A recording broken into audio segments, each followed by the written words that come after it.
Halo teman-teman semua, ya ketemu lagi. Kali ini ya versi agak nyantai, ya versinya agak nyantai karena ini saya di taman dekat kompleks sih. Malam hari ya, agak santai. Nah kali ini saya mau sharing. Maaf saya sambil rokok. Mau sharing sedikit mengenai wisdom, tapi dari anime, manga atau kartun komik gitu ya.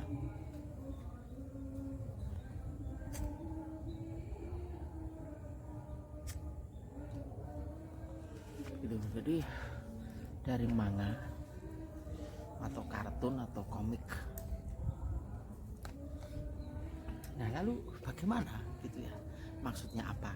Maksudnya adalah kita mungkin semasa kecil dulu sering melihat komik gitu ya, manga, animasi atau anim gitu ya. Bahkan hingga sekarang mungkin masih banyak yang kita ikuti gitu kan.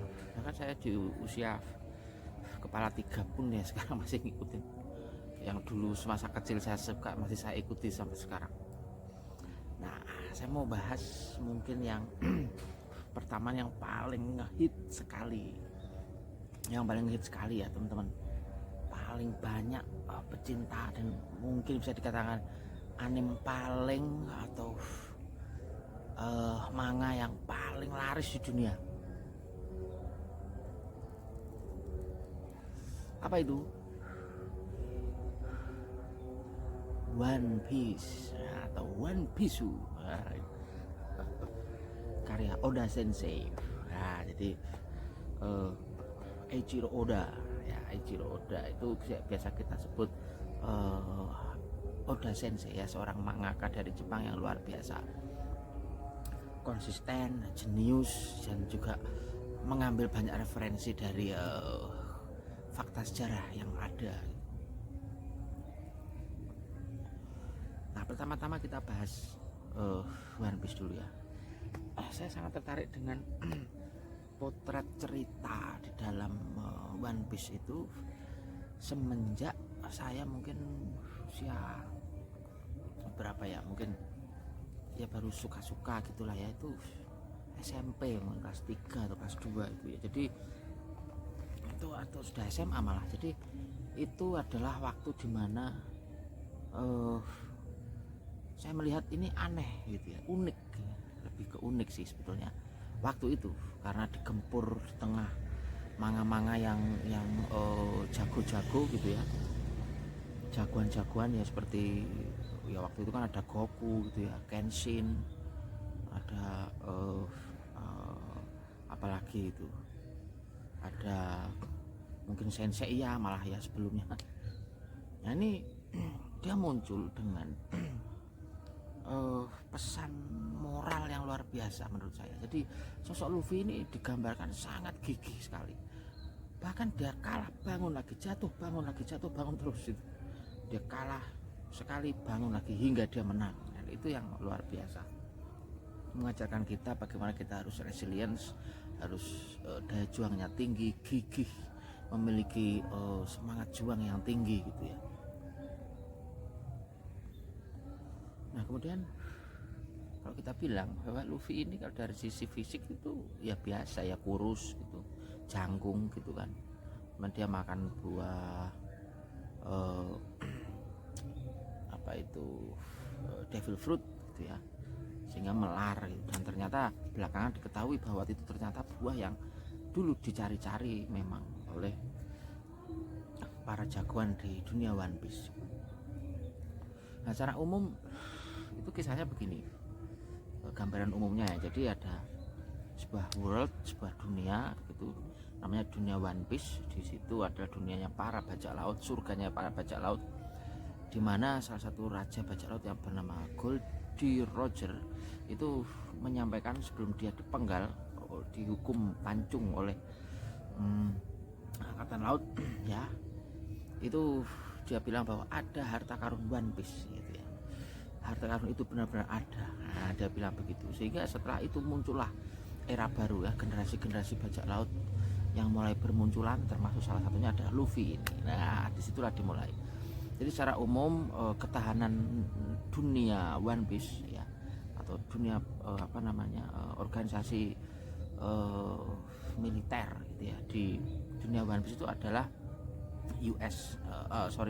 Marine ya. Jadi angkatan laut gitu ya, angkatan laut ini dipimpin oleh seorang admiral gitu ya, dan memiliki wakil admiral, vice admiral yang sangat hebat gitu ya. Itu dari sisi Marine. Nah, kemudian dari sisi bajak laut, para raja bajak laut waktu itu, kaisar ya istilah. Kaisar di laut itu namanya Yonko, dan Yonko ini bisa jadi setara powernya dan kekuatannya dengan para admiral itu. Para vice admiral ya. Nah, kemudian saya revisi ya. Fleet admiral yang tertinggi itu. Fleet admiral, kemudian di bawahnya itu ada admiral, di bawahnya lagi ada vice admiral dan seterusnya. Itu kalau saya tidak salah ya. Kemudian intinya generasi baru ini mulai bermunculan. Salah satunya ada Luffy. Nah, ini fokus pada cerita Luffy, ceritanya One Piece ini. Jadi Luffy mulai merekrut orang-orang baru, dari mulai ahli pedang samurai yang bernama Zoro, yang selalu ingin menjadi ahli pedang terhebat gitu ya ceritanya. Kemudian ada lagi Usopp, seorang ahli ketapel, yang juga seorang botanis atau pecinta tumbuh-tumbuhan lah ya. Dan juga ahli memang dia di bidang tumbuh-tumbuhan. Kemudian ada lagi Nami, seorang navigator ulung yang cantik dan cerdas. Kemudian ada lagi Chopper, seorang dokter dari ras hewan tapi memiliki insting manusia gitu ya. Kemudian ada lagi Sanji, ahli masak yang tampan dan sangat ahli karate gitu ya, atau karate atau kungfu, saya tidak tahu stylenya dia itu. Tapi dia ahli tendangan ya. Kemudian ada lagi si Rico Robin ya, seorang antropolog, dan satu-satunya yang tersisa dari sebuah pulau Ohara, namanya pulaunya para arkeolog dan antropolog di dunia One Piece ya gitu. Nah, kemudian yang kemudian menjadi menarik di sini adalah pergolakannya ya, dinamikanya ya. Belakangan diketahui bahwa akhirnya Luffy berhasil dan dia memiliki sebuah kekuatan yang tidak dimiliki orang lain, yaitu mampu mengajak musuh atau mantan musuh menjadi sahabat dia, menjadi rekan gitu ya, menjadi aliansi, dan ini yang justru ditakuti gitu ya. Bahkan para Shichibukai pun para bajak laut yang bekerja sama dengan Marine gitu ya, atau angkatan laut ini sampai jadi temannya semua. Hampir semua jadi temannya ya. Nah, ada bahkan yang cerita terbaru itu dia sudah sampai bermusuhan dengan The Five Elders gitu ya, tertinggi, otoritas tertinggi di dunia One Piece, dan mungkin sebentar lagi akan ketemu dengan Im sama. Nah, ada satu organisasi yang menarik di sini yang namanya adalah Pasukan Revolusioner, yang ternyata pemimpinnya adalah ayahnya dari si Luffy ini, dan kakeknya Luffy ini adalah salah seorang pensiunan admiral gitu ya di angkatan laut yang bernama Monkey D. Garp gitu. Papanya tadi bernama Monkey D. Dragon dan Luffy sendiri namanya Monkey D. Luffy. Menarik sekali. Jadi ada unsur keluarga atau keturunan gitu ya, descendant of warrior semacam itu, keturunan pejuang di darah Luffy. Nah, belakangan kita tahu bahwa Luffy menjadi salah satu Yonko setelah mengalahkan Kaido dan Big Mom tentunya, dan sekarang sudah menjadi salah satu kaisar lautan atau Yonko. Nah, ini menarik sekali. Nah, ada satu hal yang semakin hari semakin saya bisa pahami, bahwa kekuatan Luffy itu yang bisa mengajak musuh menjadi teman, menjadi kawan, itu sangat luar biasa, karena akhirnya dia bisa membuat para otoritas di angkatan laut dan juga Five Elders ini ketar-ketir gitu ya. Bahkan akhirnya dia bisa mengajak Dr. Vegapunk, seorang ilmuwan jenius terbaik di One Piece itu, menjadi aliansi dia. Ini luar biasa ya. Jadi saya ingin terfokus pada hal itu. Jadi bahwa friend or foe kan gitu ya, musuh atau teman, dan dia berhasil membuat musuh menjadi teman. Itu kekuatan yang luar biasa. Ini bisa kita aplikasikan di dalam kehidupan sosial kita, kehidupan sehari-hari, bahwa berteman itu lebih baik daripada bermusuhan, begitu kira-kira ya. Jadi janganlah kita memusuhi orang, kalau bisa jadi teman, jadikan teman gitu ya, untuk mencapai tujuan bersama, yaitu kesejahteraan, kemakmuran, kejayaan. Nah, itu kira-kira pesan dari film One Piece itu. Ada satu lagi mungkin hal yang cukup menarik, yaitu sosok Sanji ya. Sosok Sanji dan Zoro ini rival ya. Jadi ada rivalitas. Jadi kompetisi itu boleh gitu ya, untuk menjadi yang terbaik dan terkuat lah begitu ya di mata kaptennya, yaitu si Luffy.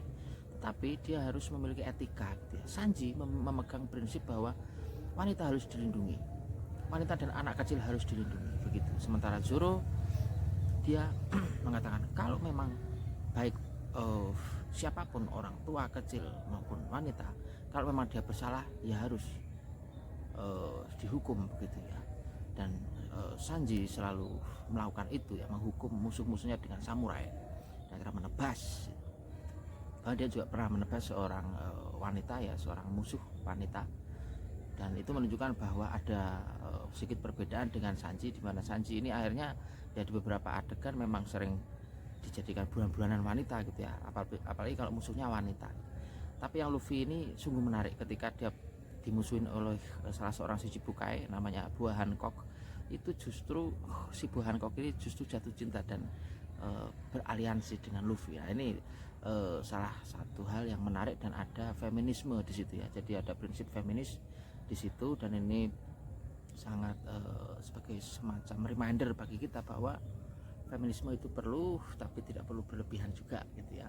Jadi kita melihat kesetaraan gender, kemudian pihak-pihak yang harus dilindungi gitu ya. Dan saya kira semua orang memiliki kesetaraan yang sama, dan itu di deliver pesan itu oleh Luffy dan kawan-kawannya dalam anime manga One Piece ini ya. Oke, itu dulu ya. Setelah ini akan saya lanjut untuk manga berikutnya, tapi di tempat yang mungkin berbeda. Oke, see you. Oke teman-teman, ketemu lagi ya. Jadi untuk yang selanjutnya ini adalah manga yang juga cukup saya sukai, yaitu Dragon Ball. Tentu ya, Dragon Ball ini. Jadi Akira Toriyama adalah mangaka dari Dragon Ball, dan Akira Toriyama ini berhasil menggugah ya semangat para lelaki, para pria untuk berlatih. Banyak sekali aliran seni bela diri ya. Saya dulu sempat tertarik di karate. Ada juga teman-teman yang berminat di taekwondo gitu ya, karena terinspirasi oleh Son Goku, dan kita tahu bahwa Son Goku itu paling kuat, bahkan dia rivalitas dengan Vegeta gitu ya. Itu luar biasa sekali. Jadi apa yang bisa kita tangkap dari cerita Son Goku itu adalah bahwa dia gitu ya, akhirnya memiliki keturunan-keturunan, dan seperti Son Gohan dan Son Goten itu, bahkan Vegeta juga punya keturunan bernama Trunks, dan itu akhirnya mereka semua memiliki jiwa petarung gitu ya, bertarung untuk orang lain gitu ya, untuk dunia gitu, untuk keselamatan dan keamanan dunia gitu. Jadi mereka kemudian menjadi semacam pionir gitu ya, yang mengamankan bumi gitu dari serangan siapapun gitu ya. Nah, ini menarik sekali. Dan Son Goku ini sekarang sudah sampai Dragon Ball Super ya, luar biasa, keren sekali. Dari yang dulu masih kecil hingga sekarang menjadi semacam dewa gitu ya, dan sangat super sekali. Masih tetap bersama Vegeta juga ya dia. Oke teman-teman, itu Dragon Ball ya. Kita lanjut ke anime yang lain. Oke teman-teman, ketemu lagi ya. Saya lanjutkan, tadi kita sudah membahas mengenai 2 manga, dan sekarang mungkin ada 1 manga juga yang ingin saya share yaitu mengenai manga Samurai X. Samurai X ini menarik sekali karena selain Samurai X ini memiliki kenangan masa kecil kita gitu ya, sampai hari ini ternyata masih gitu ya. Terutama kisah dia dengan Kaoru gitu ya. Dan karena sempat dibikin live action, itu luar biasa sekali ya live actionnya. Ada 4 episode itu kalau nggak salah ya.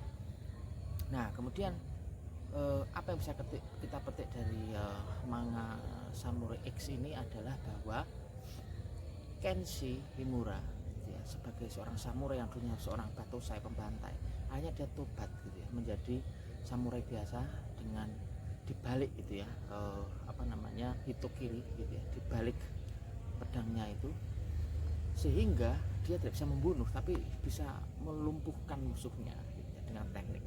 Jadi dari era menuju Meiji gitu ya, dari Tokugawa ke Meiji, akhirnya itu berjalan dengan kemenangan dari Meiji, sehingga orang-orang seperti Saito menjadi aparat kepolisian gitu ya, dan juga Kenshi menjadi salah seorang samurai yang sering dimintai bantuan oleh kepolisian juga untuk mengamankan. Nah belakangan ada cerita terbaru mengenai ini, yakni berjudul Kenshi Himura atau Samurai X Hokkaido Arc gitu ya. Di situ dia melawan sebuah kelompok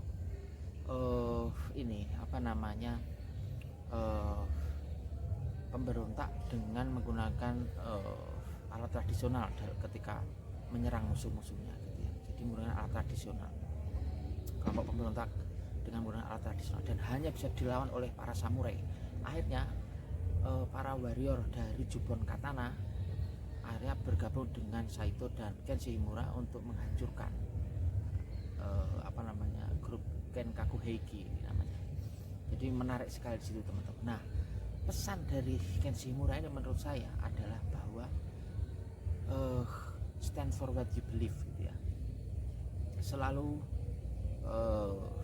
percayalah dengan apa yang kamu yakini, perjuangkan itu, karena kalau itu kamu anggap adil, demi keadilan maka lakukanlah. Nah, itu jadi perjuangan. Jadi Kenshi Himura menjadi contoh teladan kita semua bagaimana dia menjadi seorang pejuang untuk keamanan di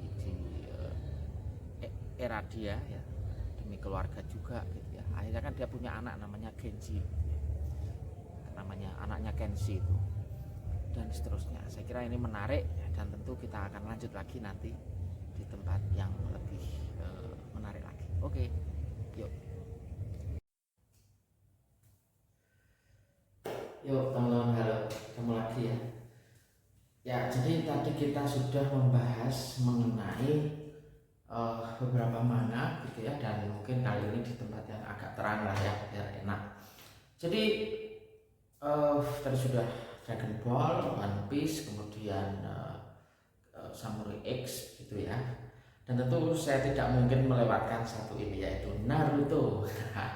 Nah, Naruto ini kemudian menjadi menarik karena kalau saya boleh summary-kan gitu ya, Naruto ini kan tentang persahabatan gitu ya, tentang persahabatan, tentang percintaan juga ada, tentang dan sosial juga ada. Dan satu yang saya sangat suka dari Naruto itu tentang pelajaran politiknya. Jadi bagaimana desa Konoha itu kemudian menghasilkan banyak sekali Hokage gitu ya. Akhirnya Naruto menjadi Hokage itu sungguh sangat luar biasa. Dan saya kira bagaimana seorang Madara gitu ya, dengan prinsip dan idealisme dia yang percaya bahwa politik itu harus diatur sedemikian rupa agar kekuasaan dia dan idealisme dia itu selalu ada, dan itu luar biasa. Semua itu tentang prinsip gitu ya. Jadi di situ ada keadilan, mereka membahas tentang keadilan, dan membahas tentang tata kelola gitu ya. Dan ketika Kakashi Hatake mengajari Naruto gitu ya, bukan pure hanya teknik bela diri saja, tetapi dia mengajarkan tentang bagaimana cara berpikir, mindset, sejarah gitu ya. Jadi ada semua di situ. Dan saya kira Naruto ini juga memberikan pesan yang baik, di mana kita sebagai pemuda gitu ya harus terus gitu ya mengejar mimpi kita sampai dapat gitu ya. Dan tentu dia sangat menghargai persahabatannya. Ketika muncul banyak sekali faksi-faksi di dalam dunia ninja itu ya, dia tetap fokus kepada idealisme dia gitu ya, Naruto itu. Nah, itu dari komik Naruto ya. Sekarang kita tahu bahwa Boruto itu yang melanjutkan perjuangan dari Naruto gitu ya.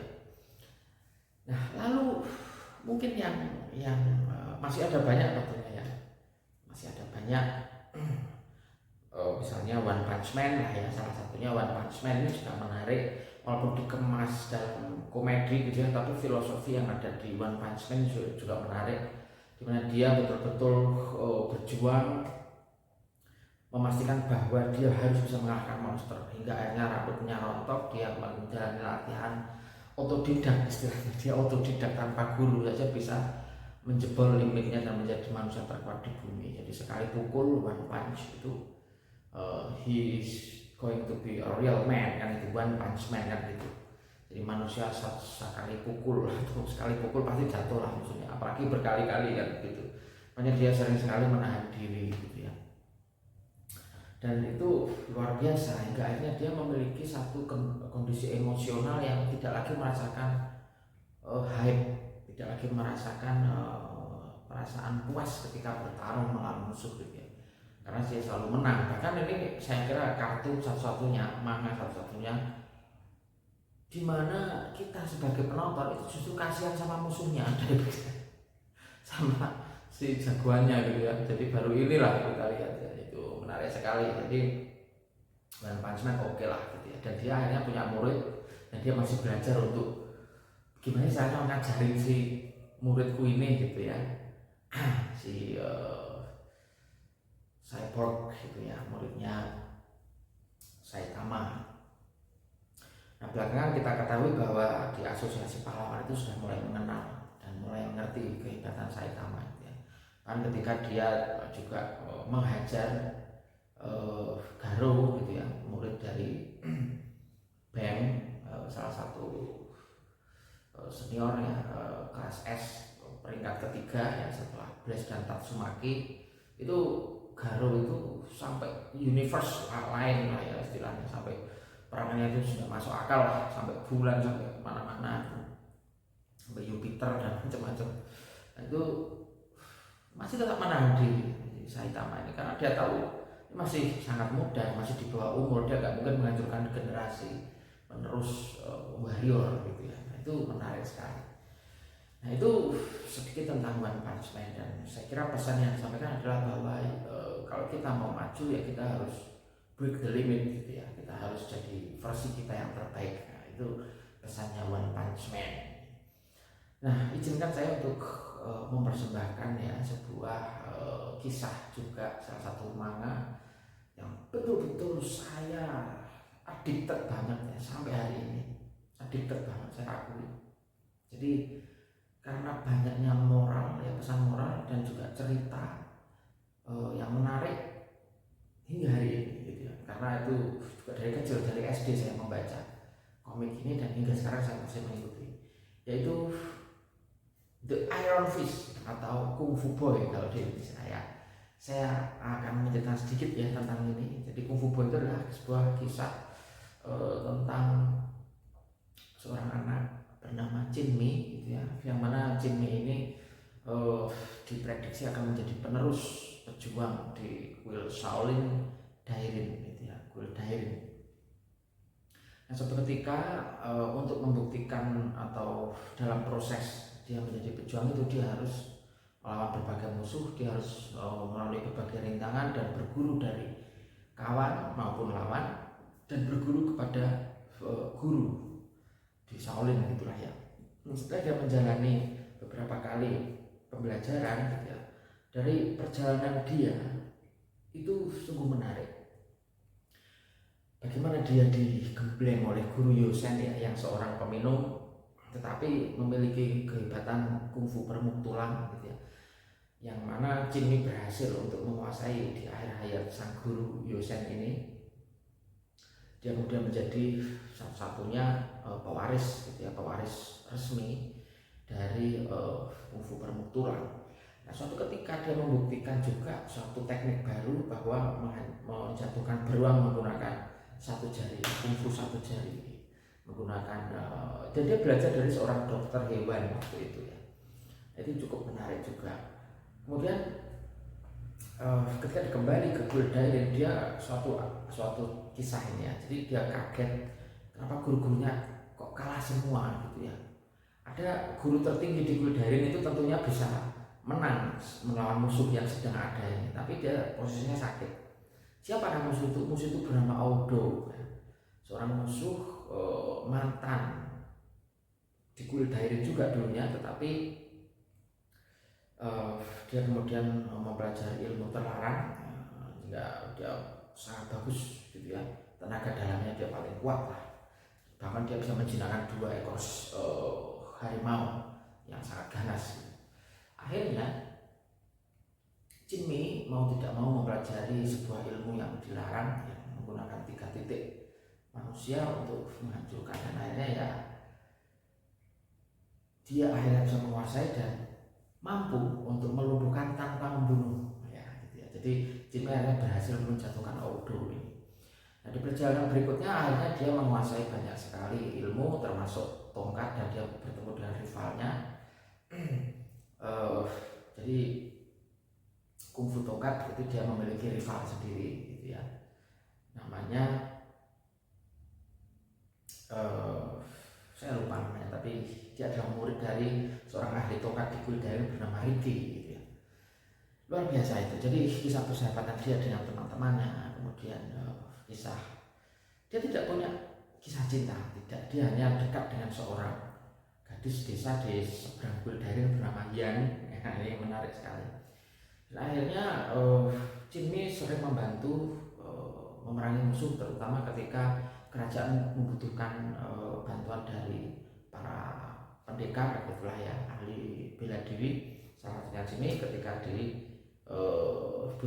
gitu. Jadi pernah juga dia mengikuti perang gitu ya, melawan kalau salah Mongol waktu itu ya, mungkin Kubilai Khan, Genghis Khan, itulah ya, dia berhasil mengalahkan itu.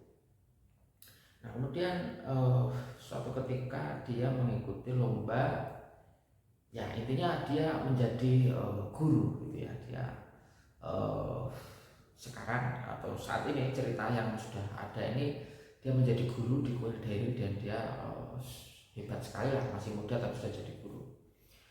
Jadi sudah banyak pengalaman lah begitu ya, melawan penjahat gitu ya. Nah, akhirnya suatu ketika ada satu kisah menarik di mana di situ ada perlombaan antar petarung di China gitu ya, dan Jin Mi ikut. Dia kemudian bertemu dengan Tantan, dia bertemu dengan rivalnya tadi, si muridnya Riki ini yang ahli tongkat. Kemudian ya seperti itulah. Belakangan kisah yang terbaru adalah tentang melawan para kelompok pembunuh bayaran ya di gunung gitu ya. Jadi di situ sangat menarik sekali, karena Jin Mi ini selalu lebih cepat, selalu lebih cekatan dari orang yang hendak menolongnya gitu ya. Jadi selalu punya strategi dalam bertahan, dalam bertarung melawan musuh, menggunakan kaidah-kaidah keilmuan ilmiah gitu. Jadi misalnya kungfu permuk tulang itu pernah dibuktikan juga ya, kalau nggak salah ada satu yang membuktikan bahwa kalau kita mendorong sambil menjejakkan kaki di tanah sekuat mungkin, maka bisa melumpuhkan lawan, bisa muncul tenaga yang sangat kuat di tangan itu. Itu pernah dibuktikan gitu ya. Nah, Jin Mi ini si Takashi Maekawa, si mangakanya atau si pembuat cerita ini, penulisnya ini mengaku bahwa dia itu sangat terinspirasi oleh Bruce Lee gitu ya. Jadi ingin menghadirkan kisah-kisah dari teknik-tekniknya Bruce Lee itu di dalam cerita Jin Mi, dan itu sangat menarik sekali. Oke, begitu. Dan inti dari pesan yang disampaikan dalam ceritanya Jin Mi ini, mungkin Takashi Maekawa bermaksud untuk menunjukkan bahwa gitu ya. Semua hal yang sepertinya tidak mungkin itu bisa dijelaskan secara ilmiah. Dia menggunakan itu, baik ada aspek biologinya, ada aspek fisikanya di situ. Dan ada juga cerita sedikit kebijakan atau kearifan lokal gitu ya, di mana diambil dari Tao dan Buddhism di dalam cerita itu. Seperti misalnya ketika guru Yosef mengatakan bahwa apakah ini gelas ini saya isi air separuh ini setengah isi atau setengah kosong menurut kamu gitu ya. Kemudian Jimmy bilang ya setengah isi gitu. Lalu guru Yosef bilang nah, ini tergantung sudut pandang, kalau saya bilang ini setengah kosong. Jadi dia ingin menyampaikan bahwa kebijakan itu relatif, kebijaksanaan implementasinya dalam kehidupan sehari-hari itulah tergantung siapa yang menginterpretasikan, siapa yang mengartikan dari yang memikirkan itu gitu. Jadi subjektif sifatnya, yaitu senada gitu ya, dengan slogan lama bahwa kebenaran itu memang relatif, keadilan itu juga relatif.